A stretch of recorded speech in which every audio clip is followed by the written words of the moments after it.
Après ce que je vais te dire, ça peut vous aider à comprendre si vous étiez conforme lors du baptême. Parce que en réalité, le baptême est pour tout le monde, sauf que il y en a beaucoup trop de chrétiens qui ont été baptisés sans conscience de la vérité. Si on prendrait juste les catholiques qui baptisent pas de la bonne manière, parce qu'il y a une seule manière de baptiser, c'est comme il est écrit. Puis en fait, eux autres, ils baptisent des bébés, puis en réalité, la Bible elle enseigne que la personne faut qu'elle soit consciente de la vérité pour la repentance, pour mettre un terme au péché. En fait, le baptême, c'est la confirmation que tu as la conscience de la parole, de la vérité, de la justice, du péché, du bien et du mal.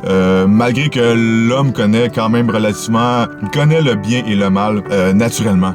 La Bible elle enseigne que l'homme sans la loi, ça veut dire que le cœur te condamne toi-même quand tu fais quelque chose de mal. C'est quelque chose que Dieu a mis en nous.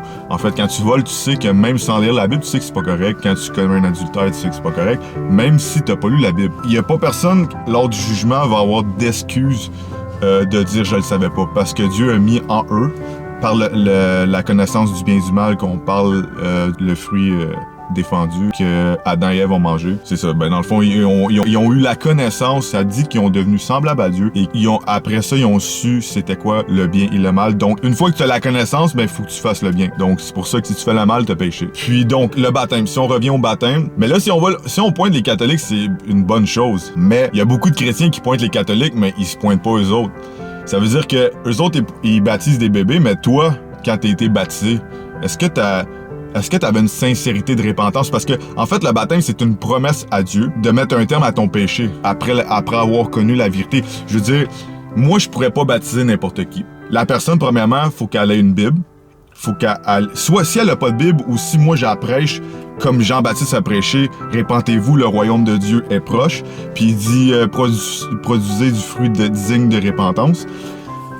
Ben le message, Jean-Baptiste, il y avait un fort message. Il y avait le message, il parlait du péché, puis le monde, ok, là, il y avait la conscience, ok, là, faut arrêter de pécher, je suis prête, je veux le faire, je veux arrêter de pécher. Mais il y a beaucoup de chrétiens qui, genre, ils ont jamais arrêté de pécher, ils ont été baptisés, puis ils disent qu'ils sont en Jésus-Christ.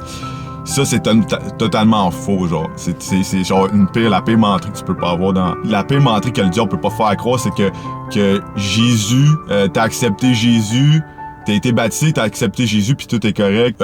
Quand tu baptises quelqu'un, faut quand même que tu sois élevé dans la parole. Tu peux pas, genre, te proclamer baptiseur, baptiser le monde comme ça, genre, sans connaissance. T'es toi-même dans le péché, puis tu vas baptiser du monde, genre, puis là, tu sais, ça fait des brebis égarées, là, ça fait du monde qui sont pas convertis, en fait. C'est juste pour vous faire réfléchir un peu, c'est juste pour vous faire réfléchir. Puis un autre point aussi, c'est que le diable il est beaucoup rusé. Le diable peut faire croire que vous êtes avec Dieu, puis vous l'êtes pas. Quelqu'un qui commet n'importe quel péché est péché, tu sais. Mais on va y aller avec des péchés comme faciles à comprendre. Admettons que tu voles, tu commets l'adultère, tu fumes la cigarette. Là, moi, si je vois que la personne n'est pas prête, je le baptise pas. Je vais dire, t'es pas prête, faut vraiment que tu te répandes. Faut que tu aies un cœur nouveau. Si je vois que la personne, tu sais, je veux dire, on n'est pas toutes, c'est pas nous qui sont, tu sais, on n'est pas à la place de Dieu pour savoir vraiment la personne est-tu vraiment sincère ou pas sincère, mais la Bible elle enseigne que vous les reconnaîtrez par leurs fruits. Donc si la personne, c'est flagrant, des fois tu peux pas le savoir, tu sais, t'es pas tout le temps avec tout le monde, là, mais je veux dire, admettons, tu sais que la personne ment, tu sais que la personne a commis un adultère, tu sais que la personne est impudique, parce que ça, c'est aussi un péché. Si tu portes un décolleté, on voit ta poitrine, c'est impudique, c'est péché. Je veux dire, si la personne vient, puis elle est impudique, puis elle a des mini-jupes ou décolleté ou pas conforme à la parole de Dieu, moi, c'est clair que je te baptise pas, là. C'est sûr et certain. Ça veut dire que t'es pas prête. Je vais te dire, faut que tu sois sincère, faut que tu lises ta parole, puis faut que tu te convertisses. Après, tu vas faire une promesse à Dieu que tout le mal que tu voulais faire, tout le mal que tu faisais, tu décides de l'arrêter.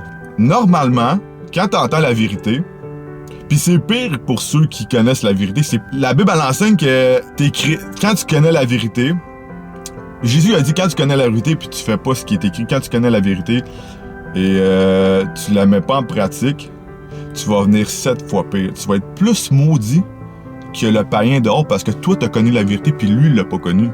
Fait qu'imagine que Dieu va frapper plus le chrétien. Le chrétien est plus maudit que le païen dehors. Le païen dehors, Dieu s'en occupe pas vraiment. C'est des inconnus, c'est des incirconcis de cœur. Dieu, il est maudit, il donne la pluie, le beau temps, il fait ce qu'il, il les laisse quand même tranquille, il est maudit, il donne des maladies, il fait tout. Mais quand tu connais la vérité, puis Dieu t'a révélé la vérité, puis tu fais pas la vérité, Dieu, il va être plus encore là avec toi, sur toi, que sur le païen dehors. Parce que la Bible, elle enseigne que si t'es ni froid, ni chaud, t'es tiède, Dieu va te vomir. Imagine, Dieu, il est prêt à te vomir, ça veut dire qu'il y a vraiment un dédain, un dégoût.